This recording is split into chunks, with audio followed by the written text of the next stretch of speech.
I'll make one confession before I start. I come at this industry from the coal ash reuse perspective, which means that I have a certain bias. I operate under the premise of the tail wagging the dog scenario.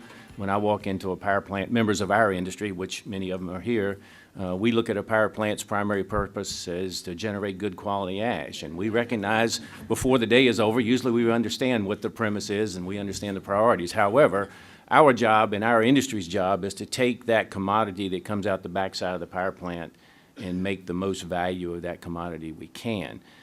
So when I talk today, I want to talk about the commodity value of ash, the fact that that story goes untold many times. Sometimes it's not recognized because on a relative basis versus the value of the power, it's not a significant factor. But as we move forward, the commodity value of the ash that's generated by America's power plants certainly plays a vital role. And if you were in my shoes and you got as many phone calls from State Department of Highway Agency people today wondering where they're going to get their ash for their concrete for infrastructure projects going forward, you can feel the anxiety and you know the commodity value. So therefore, it's relevant to talk about it. It's relevant to talk about where it's going in the future, where the traditional uses are going, and of course the non-traditional uses, which include rare earth elements from a strategic value standpoint. I start with a couple of quick reference here. It's a lot of print, but the key thing is that for those of us who can remember the '73 oil embargo, we remember that out of that oil embargo and the lessons that we learned, RCRA started as a regulation and as a law. And the primary purpose and goals of RCRA, you can read it for yourself, but one of the primary goals was basically to take what we recognized in the United States was a tremendous resource value that was going into landfills, whether it was plastics, whether it was anything else. But the objective of RCRA was to take those solid waste resources and or hazardous waste resources and figure out a way to avoid and recover that energy and put it to valuable use, to reduce our dependence on foreign imports and to improve the balance of trade numbers. So with that as a background, I would argue the case that the coal ash utilization industry is one of the best examples of a success story in that industry. If you look at the history of coal ash management and the goals that were set out under RCRA, you recognize that it's probably the best recycling story in America from a volume standpoint. And we all know about aluminum and the successes of aluminum in terms of dollar value. But if you look at the volumes of coal ash that's been diverted away from landfills and used in some type of beneficial use, it's the best story out there in America. It goes untold many times, but not necessarily because of our lack of interest in it. It's just that it's downstream of the power plant. It's on the backside of the power plant. As an industry, we didn't raise a red flag and toot our horn very well, but the story that's out there is a story of success. And I'm going to talk a little bit about the data. And I'm going to use the 2014 published data that was put out by the American Coal Ash Association, which, as it turns out, is the most recent data. But basically, you know, in 2014, we generated about 130 million tons of ash. 48% of that ash was reused in some type of application. Pretty significant volume if you stop and think about it. If we look at resources that we actually go out and mine in the United States and use, we look at sand and gravel as being the largest construction material that we actually go out and mine for construction purposes. But if we look at the volume ranking of that, coal ash falls right in there as the #2 volume. And CCPs are used as a replacement for cement, as a substitute for mined gypsum. So the value of that resource is pretty significant in terms of construction materials that are mined or used in the American construction industry. It also has a future value as a strategic resource value for rare earth elements, and we'll talk a little bit more about that later in the talk. CCR impacts from basically what's happening in our industry, as we all know, and many of you in this room are experts on the coal side of it, is that we're obviously power plants that burn coal are being impacted by regulatory, but they're also being impacted what I call the technology in terms of energy exploration and production. If you look at the technology and innovation that's applied in that, you know, they say a typical drill rig now is 600% more efficient than it was just as few as 10 years ago. And if you look at the impacts of that in the fracking technology and all of the things that's happened in the gas industry, obviously we have two major drivers in our industry. I'm going to talk more about the regulatory drivers because I feel that the gas impacts, the technology improvements that affected gas have brought about a quick change. But those, if you're in the power plant industry, those are probably near-term decision drivers.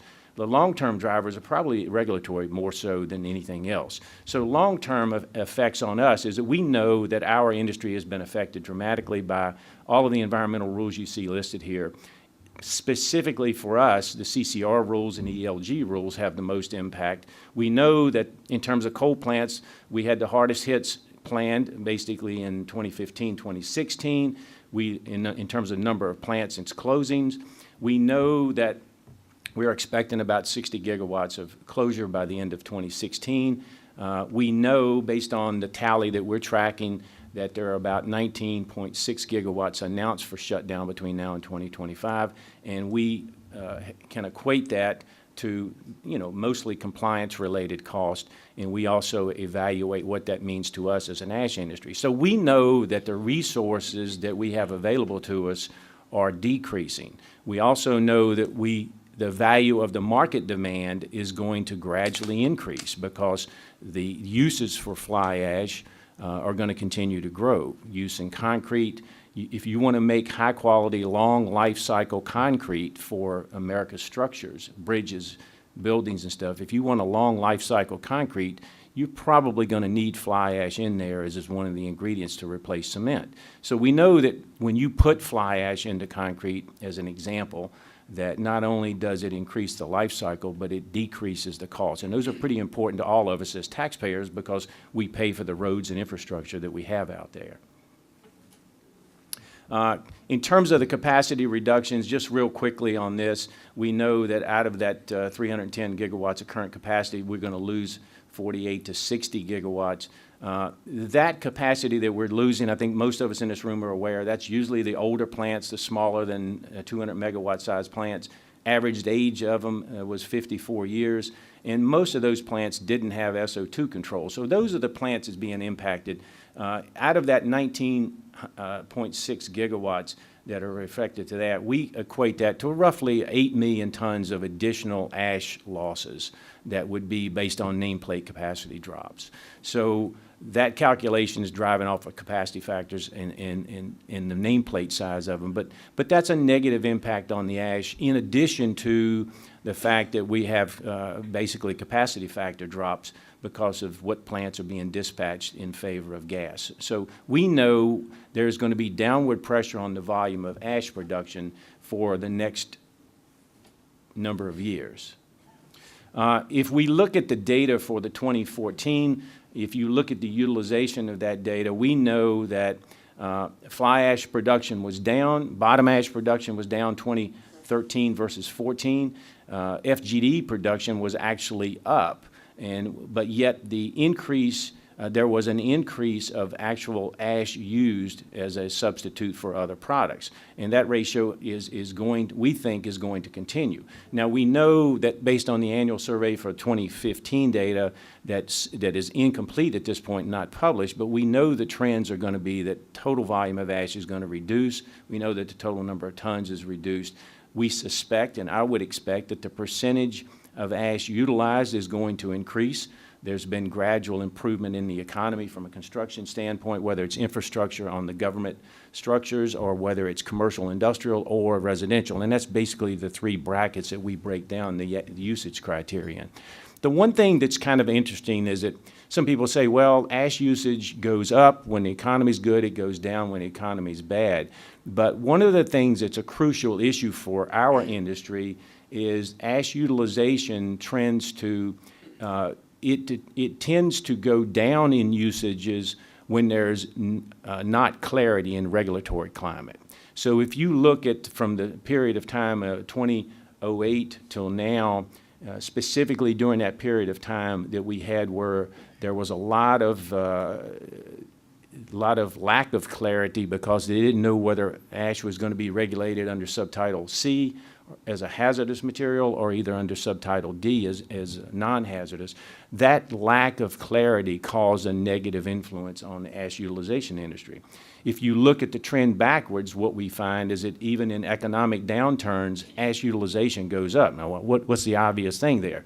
If you're a concrete producer and you use ash to make your concrete, manufacture your concrete at a less price, one of the things that happens when the economy goes down, you have to tighten your belt. What do you look for? You look for cost savings you can do. So typically, the number of tons of fly ash used in concrete, as an example, will increase during economic downturns because everybody has to tighten their belt and focus more on it. They tend to use more of the less expensive products. So we know from history that during economic downturns, ash utilization continues to go up. We know when there's regulatory uncertainty that ash utilization tends to get a negative impact because people have anxiety over using the product. So I want to talk a little bit about those things that coal ash is being used for, because most of us in this room who've been around power plants, coal-fired power plants, are probably very familiar with this. But if you look at the CCP value, the combustion value of what the coal ash is, it averages $6 to $14 billion a year in terms of value.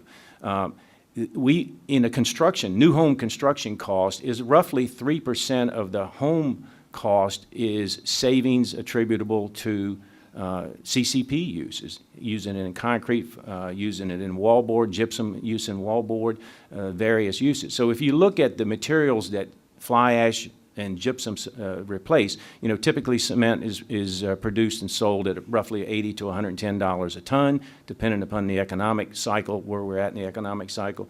Fly ash is typically $20 to $90. Big range, I get it. It's location, location, location.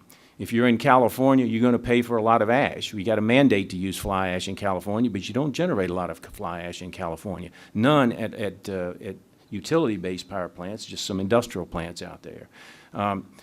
But that's the value of it. So you can see the economic advantage of using the fly ash if you're a ready-mix producer or a user of fly ash. If you look at gypsum, synthetic gypsum produced at a power plant, its value is roughly $5 to $35 a ton.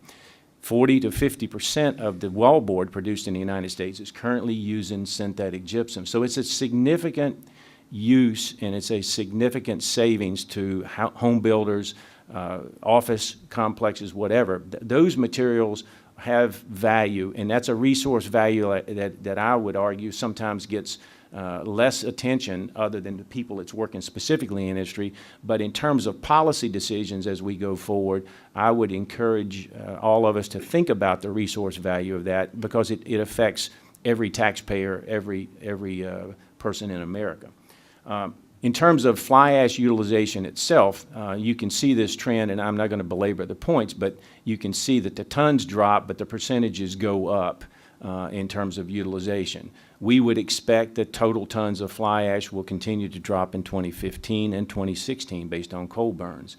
But I would also expect that the utilization rate for 2015 and 2016 as a percentage of what's produced is going to continue to rise, because the demand in the marketplace is still there, and the value that resource brings to concrete in terms of life cycle extension, in terms of quality, easy to pump concrete. And when you have fly ash in it, if you're pumping to elevated floors like for high-rise construction, the value of that fly ash as a lubricant in order to be able to pump it to higher levels is significant to concrete producers.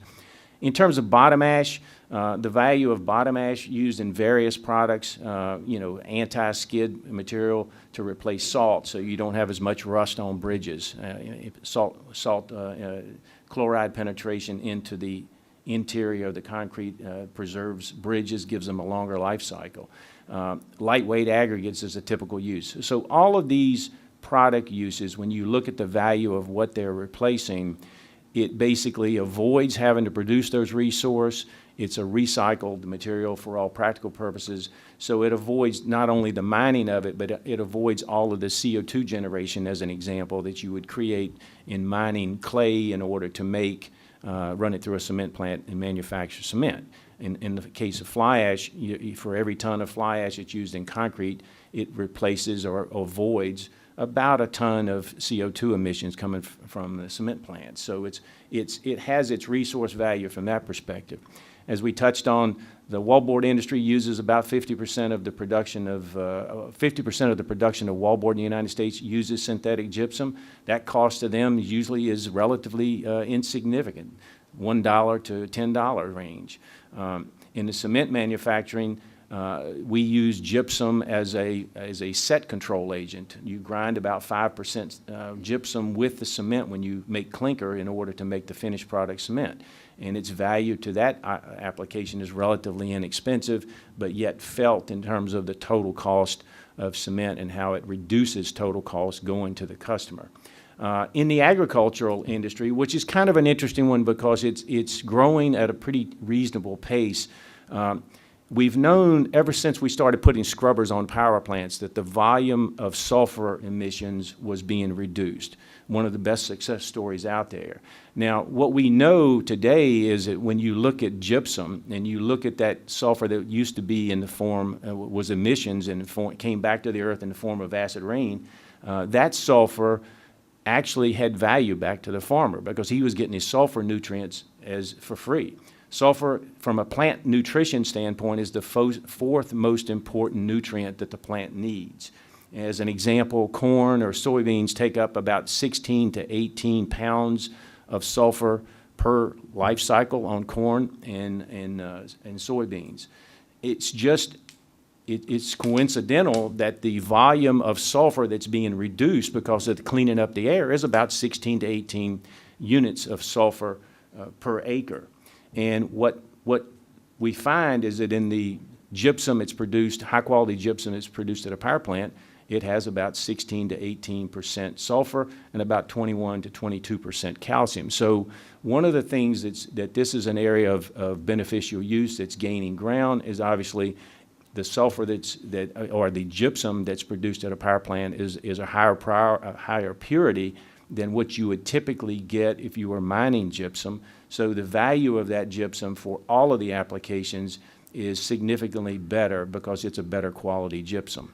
If you look at the gypsum, you see the percent used in recent years as a function of total tons produced is levelized, but actually because the total tons produced is going up at a dramatic pace, it's actually the total tons of gypsum is being used. So on a success story standpoint, that was the one portion between 2013 and 14 of the CCP generation that grew in volume, but the utilization of it grew faster. In terms of projections for the resource going forward, this is a study that looked at the 95th percentile projections on historical production, and it also looked at going forward, what can we expect. Now, what we know is that coal is probably going to remain a significant portion of the fuel mix. Maybe, there's estimates out there 30%. It may come in a little slightly less than that. But we know that the announced closings equate to a 5 million to 8 million ton plus or minus in ash tons right now. So what we would anticipate that as an industry, our industry is going to do, our combined industries are going to do, is we're going to have to go back into the ponds and or the landfills, and we're going to have to reclaim ash as we go forward. And that's going to require us to beneficiate that ash because generally, as the regulations on coal ash have increased since the 70s, our industry was formed by regulation when we first started collecting fly ash and precipitators, but for each regulation that came after that, the quality of the ash was degraded.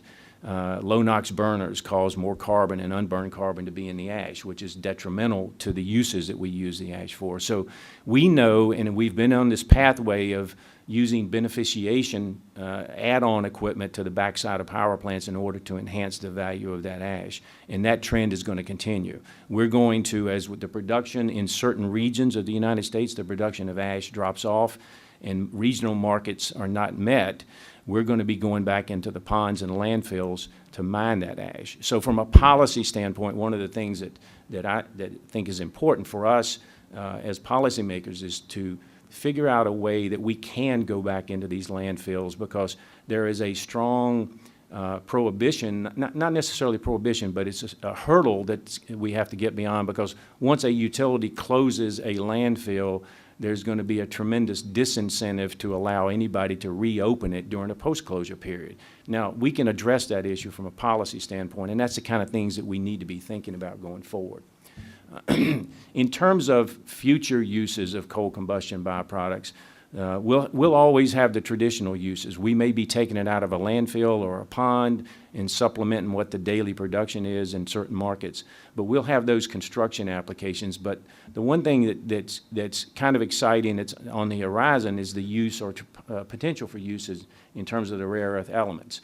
What we know about the rare earth elements as we move towards a green energy and green technologies, the demands for rare earth elements is increasing in things like heavy magnets for improved motors, the windmills, the wind turbine motors actually demand quite a bit of rare earth elements. Catalytic converters, all of the new technology depends on these exotic metals. So we know that we, as a strategic perspective, we have to look at the coal ash, which just so happens to be enriched with these metals.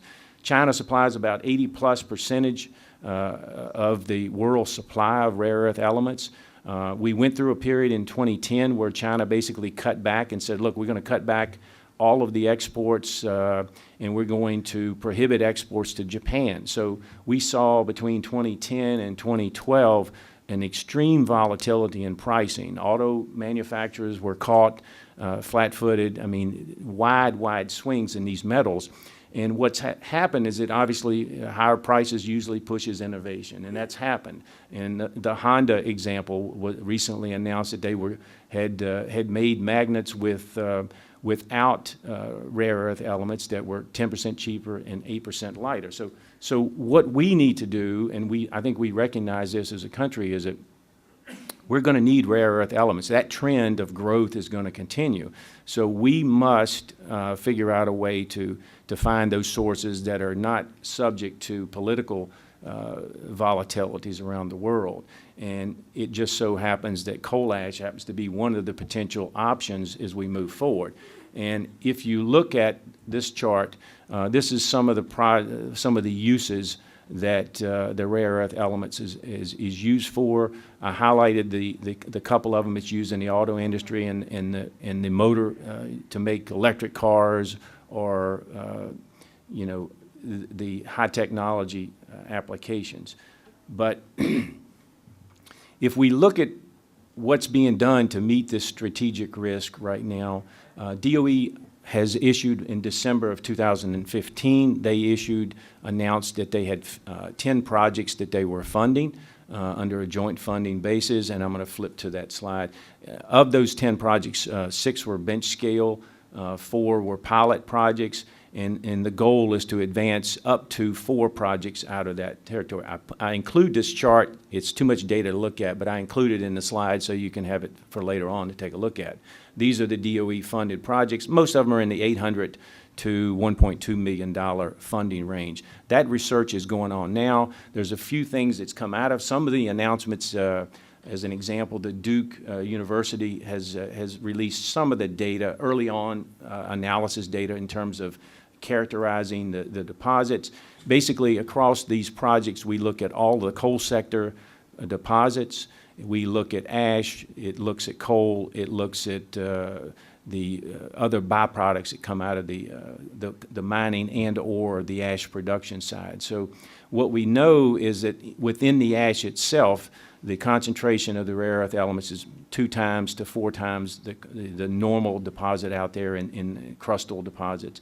And it's about 60% of the commercial level that we are seeing in some of the commercial mines today. So we're talking at a commercial mine, typically they look for 1,000 milligrams per kilogram concentration, and what we know is that some of these coal ashes are coming out with close to 600 milligrams per kilogram. So the ash, with a few steps forward, which hopefully these research projects are going to lead us to, with a few steps forward, they will become an economical and viable resource in order for us to go after the rare earth elements and obviously address not only our new technology needs, but the strategic value of them in terms of political risk. So the access to coal ash reserves and ponds and landfills is important not only for the traditional uses, but these future uses. So as I said earlier, the policies, the regulations that we need now need to address, okay, what's the pathway to get access to these? Because there are some impediments. Once a landfill is closed or a pond is closed, there's going to be some strong impediments to open that back up from a utility standpoint. Questions like who's going to take responsibility and liability for that material? How to, from a regulatory standpoint, if you go back in and mine a landfill, what do you do with the residue that's left over once you process the ash that you're going to recycle? Those kinds of questions. We need some good policy, good pathways built into the regulations, and those ought to be the objective for us over the coming years. Summary. So basically what I would argue is that, coal ash is going to continue to be impacted by cheap natural gas, affecting capacity factors, and it's going to be affected by regulatory impacts with all of the new regs, and those are going to impact shutdown decision making. That's going to continue. We're going to see a downward trend over the 2016, 2015, and possibly 2017 before we get levelization. The good thing is most of the plants that are going to survive, coal-fired power plants, are going to be the ones that produce the highest volumes because the larger plants have retrofitted with scrubbers and have spent the money to move forward. So on our industry, we view it as a resource, and we have to continue to meet the demand because that demand is going to continue. So from our perspective, we're looking at new technologies to beneficiate the ash. We're looking at taking ash. It's already started today, taking ash out of ash ponds as part of the cleanup approvals, take the ash out, run it through beneficiation, get that ash back into fly ash into a condition that it can be used in concrete, and that's happening today. That type of investment is going to continue on our side of the business. We're going to be on the back side of the power plant, still thinking the primary reason to run the power plant is to make good ash. We also are smart enough to realize that we're going to have to keep spending money in our industry to beneficiate the ash on the back side of the power plants and make that resource available, because highway departments are sitting on the edge of their seat right now wondering where they're going to get ash, and they know they need it. And they know that it's spec'd into the concrete. In order to make high-quality concrete, they're going to need fly ash going forward. The number of wallboard plants that are sitting on the edge of their chair right now around the United States is significant because of the fact that as the capacity factors have affected them, they don't have gypsum every day from the adjacent power plant. And most of those wallboard plants has been built in the last 10 years.